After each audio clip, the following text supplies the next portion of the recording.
राधे राधे दोस्तों, स्वागत है आपका आपके अपने यूट्यूब चैनल ग्रेडली एम क्लासेस में। यदि आप बीए सेकंड सेमेस्टर पर हैं और पॉलिटिकल साइंस लिए हुए हैं तो आप बिल्कुल सही जगह आए हैं। हमारा जो पॉलिटिकल साइंस का पेपर है वह है पॉलिटिकल थ्योरी एंड कॉन्सेप्ट का, जो कि बीए सेकंड सेमेस्टर का सिलेबस है। आज हम यूनिट 2 कंप्लीट करने वाले हैं। इसके पहले हमने यूनिट 1 कंप्लीट किए, जिसके हमने 4 पार्ट बनाए हुए थे और चारों पार्टों को मैंने आपको बहुत ही बढ़िया तरीके से समझाया हुआ है। यदि आप वो वीडियो देखना चाहते हो तो लिंक डिस्क्रिप्शन पर मिल जाएगा या चैनल पर आपको प्लेलिस्ट मिल जाएगी पॉलिटिकल थ्योरी एंड कॉन्सेप्ट्स के नाम से। आप वहां से जाकर भी देख सकते हैं। इससे पहले मैंने सिलेबस के बारे में भी डिस्कस किया हुआ है और जिसका एक अलग वीडियो है। उसमें हमने बताया आपको सिलेबस क्या क्या होगा, कैसे हम पढ़ने वाले हैं, क्या पढ़ने वाले हैं और आपको पीडीएफ कहाँ से मिलेगा। पीडीएफ के बारे में भी उसी वीडियो पर है, तो कमेंट पर बार बार ना पूछें। हालांकि मैं सभी का उत्तर दूंगा आप जो भी डाउट करेंगे, किंतु पीडीएफ के बारे में ना पूछें तो ही अच्छा रहेगा। आप वह वीडियो जाकर देख सकते हैं। कुछ स्टूडेंट को 1 से 1 रुपये का इनाम भी मिलने वाला है। वह इनाम कैसे मिलेगा उस वीडियो उसके बारे में भी चर्चा हमने उसी वीडियो पर की हुई है, तो आप लिंक पर जाकर देख सकते हैं या हमारे चैनल पर प्लेलिस्ट पर भी जाकर देख सकते हैं। आज का हमारा टॉपिक है ट्रेडिशनल अप्रोच। इसके बारे में मैंने चर्चा इससे पहले वीडियो में की थी। यह क्या होता है, कैसे होता है, इस सभी की चर्चा हमने की थी। तो यह मेथड और अप्रोच, कई लोग एक चीज़ समझते हैं जैसे मेथड यानी विधियाँ, अप्रोच यानी उपागम। अप्रोच को हिंदी में क्या कहते हैं, उपागम कहते हैं। जैसे हिस्टोरिकल उपागम, philosophical approach, legal approach, institutional approach, इस प्रकार से अप्रोच होती हैं। तो इस वीडियो में हम अप्रोच और मेथड के बीच के अंतर के बारे में भी समझने वाले हैं कि इनमें अंतर क्या और हमें इन्हें पढ़ने की आवश्यकता क्यों है।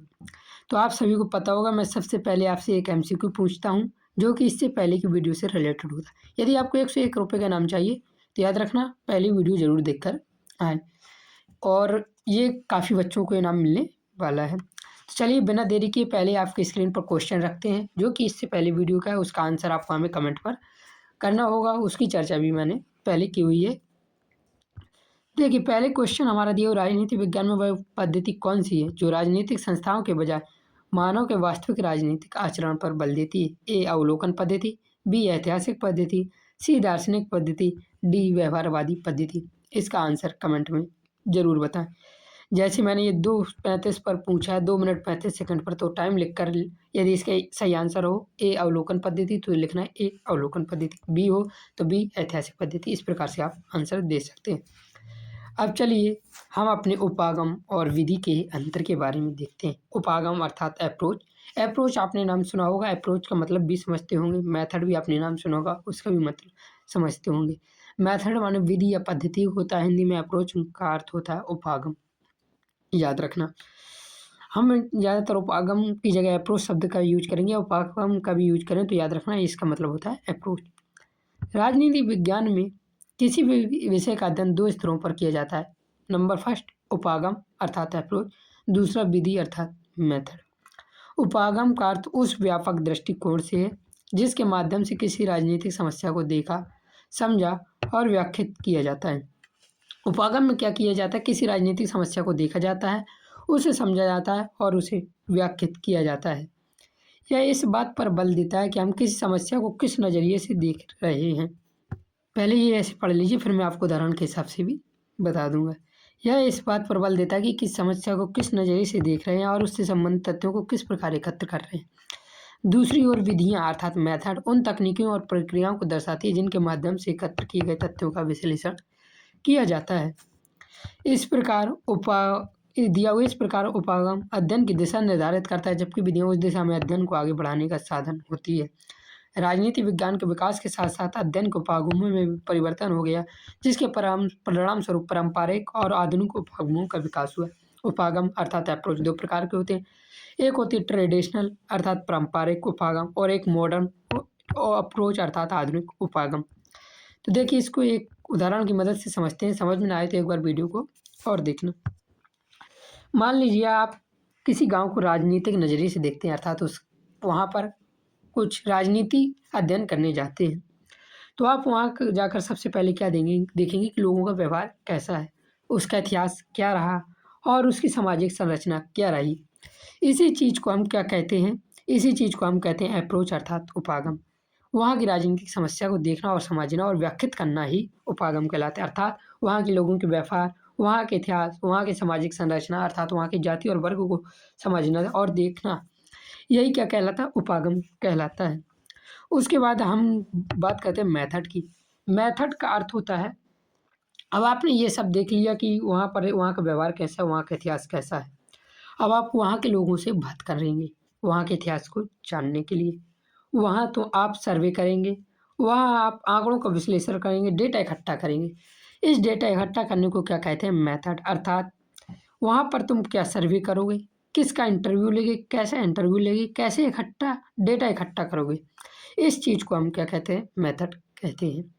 मुझे उम्मीद है आपको समझ में आया होगा। समझ आया तो वीडियो को लाइक ज़रूर करना। समझ यदि नहीं आया है तो कमेंट पर जो भी डाउट पूछ सकते हैं, मैं सभी का रिप्लाई करूँगा। यदि समझ में फिर भी नहीं आया तो एक बार वीडियो को दोबारा ज़रूर देख सकते हैं।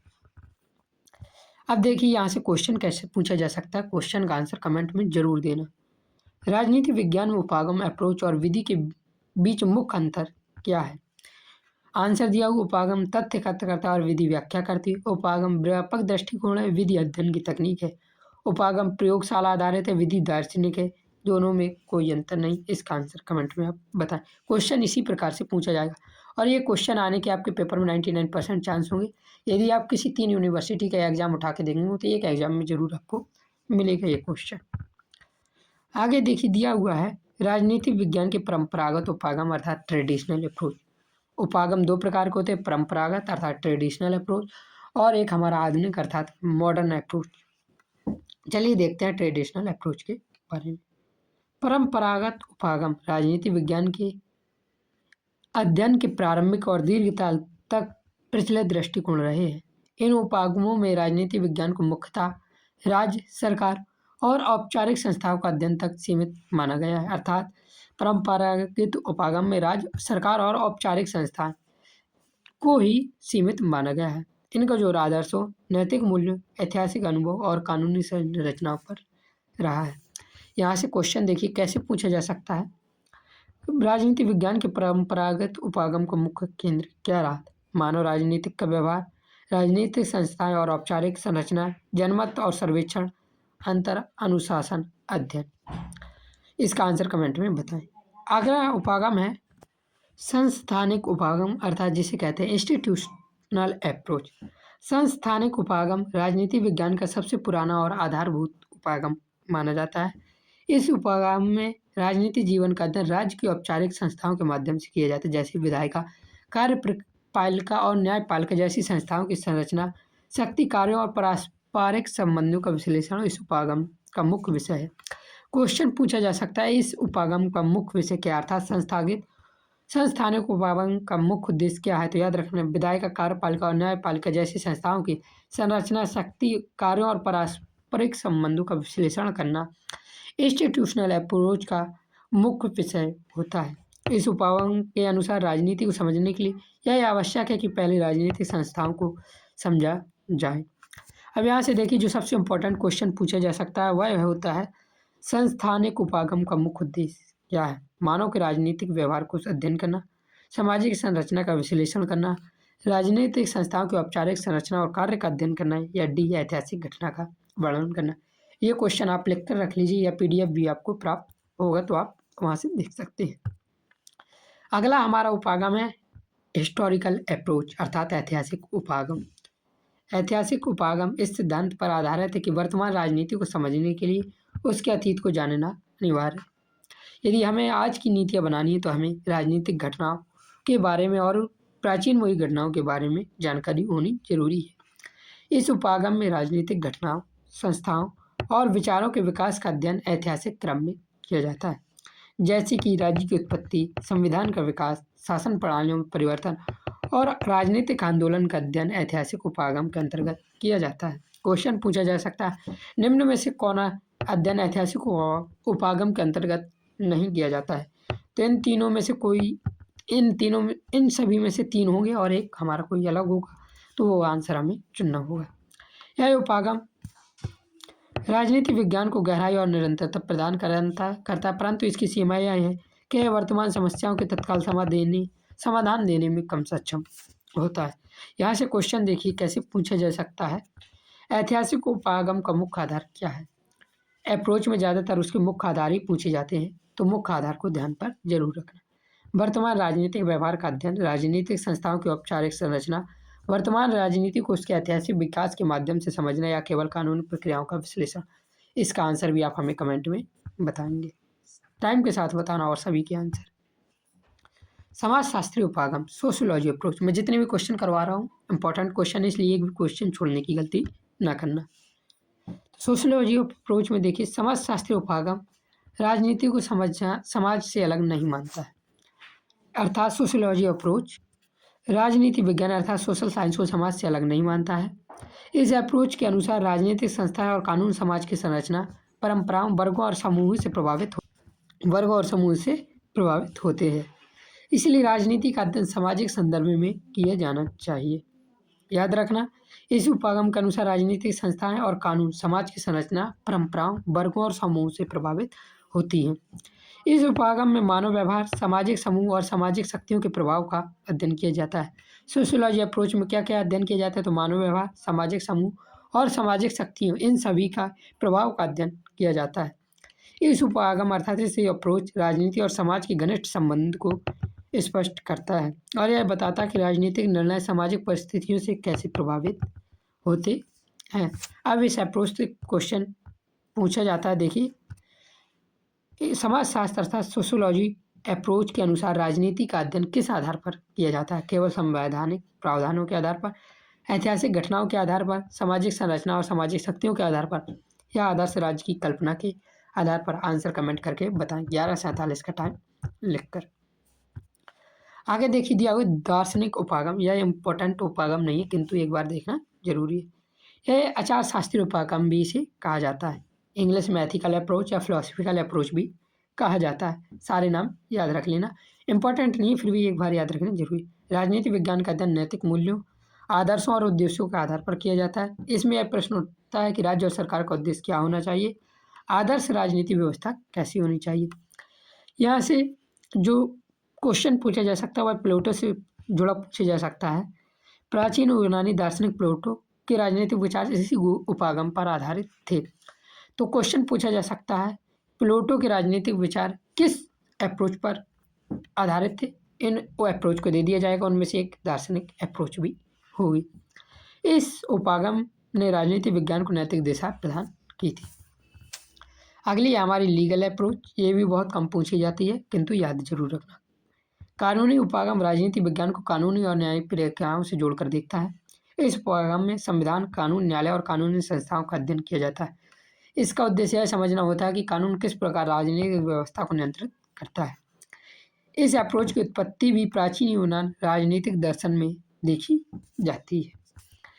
अब जो हमारा आधुनिक उपागम है, इससे ज़्यादा से ज़्यादा क्वेश्चन पूछे जाते हैं। इसका विकास कब हुआ? तो याद रखना 20वीं शताब्दी में हुआ था और हमारी परंपरागत उपागम 19वीं शताब्दी तक चली थी। विद्वानों ने यह महसूस किया केवल संस्थाओं, कानूनों और आदर्शों का अध्ययन राजनीति की वास्तविकता को पूरी तरह स्पष्ट नहीं कर सकता। इसलिए इसके साथ साथ वास्तविक तथ्यों, आंकड़ों और मानव व्यवहार पर आधारित अध्ययन को भी आवश्यक माना गया। इस पृष्ठभूमि में आधुनिक उपागमों का विकास हुआ था। बात सही है, केवल संस्थाएं, कानून और आदर्शों का अध्ययन राजनीति की वास्तविक तरह से पूरी नहीं कर सकता। हमें इसके लिए तथ्य, आंकड़े और मानव व्यवहार पर भी अध्ययन करना जरूरी हो गया था। इसलिए क्या हुआ? आधुनिक उपागम अर्थात मॉडर्न अप्रोच का विकास हुआ था। आगे देखिए जो है व्यवहारवाद। इसकी दो अप्रोच पढ़ेंगे, व्यवहारवाद और उत्तर व्यवहारवाद। यहाँ से बहुत ज़्यादा क्वेश्चन पूछे जा सकते हैं आपके पेपर में, सीधे यहीं से क्वेश्चन देखने को मिलने वाले हैं। व्यवहारवाद राजनीति विज्ञान एक प्रमुख आधुनिक उपागम है।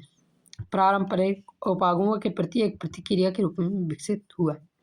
तो व्यवहारवाद किसकी प्रतिक्रिया के रूप में उपस्थित हुआ? तो पारंपरिक उपागमों अर्थात ट्रेडिशनल अप्रोच की प्रतिक्रिया के रूप में विकसित हुआ और फिर व्यवहारवाद की प्रतिक्रिया के रूप में उत्तर व्यवहारवाद विकसित होता है। व्यवहारवाद पारंपरिक उपागमों की प्रतिक्रिया में विकसित होता है और व्यवहारवाद की प्रतिक्रिया में उत्तर व्यवहारवाद विकसित होता है। याद रखना, व्यवहारवाद का मुख्य उद्देश्य राजनीतिक संस्थाओं के बजाय व्यक्ति और समूह के वास्तविक राजनीति व्यवहार का अध्ययन करना है। यह राजनीतिक संस्थाओं के बजाय क्या करता है? व्यक्ति और समूह के वास्तविक राजनीतिक व्यवहार का अध्ययन करता है। इस उपागम के अनुसार अर्थात इस अप्रोच के अनुसार राजनीति को समझने के लिए यह देखना आवश्यक है कि लोग वास्तव में कैसे व्यवहार करते हैं, न कि केवल यह संस्थाएं क्या कहती हैं। व्यवहारवाद अनुभवजन्य अध्ययन, आंकड़ों और वैज्ञानिक विधियों पर बल देता है। आगे देखिए दिया हुआ है, ये नाम हमें याद रखना, ग्राहम वालिस, आर्थर बेंटल और चार्ल्स मरियम प्रमुख हैं। अर्थात व्यवहारवाद के जो समर्थक हैं उनमें से कौन है? ग्राहम वालिस, आर्थर बेंटल और चार्ल्स मरियम। क्वेश्चन पूछा जा सकता है इनमें से कौन व्यवहारवाद के समर्थक हैं, तो इनमें से कोई एक नाम दे दिया जाएगा। या पूछा जा सकता है इनमें से कौन एक व्यवहारवाद का समर्थक नहीं, इन तीनों के अलावा एक चौथा दूसरा नाम मिल जाएगा। ग्राहम वालिस की पुस्तक पूछी जाती कौन सी है, तो ह्यूमन नेचर इन पॉलिटिक्स व्यवहारवादी दृष्टिकोण को स्पष्ट रूप से प्रस्तुत करती है। व्यवहारवाद आंदोलन का विकास द्वितीय विश्व युद्ध के बाद हुआ। याद रखना, व्यवहारवाद आंदोलन का विकास कब हुआ? तो द्वितीय विश्व युद्ध के बाद हुआ था। यहाँ से जो सबसे इम्पोर्टेंट क्वेश्चन पूछा जाता है वो याद रख लेना, और इम्पोर्टेंट क्वेश्चन एक भी नहीं छोड़ना। राजनीति विज्ञान में व्यवहारवाद का मुख्य केंद्र क्या है?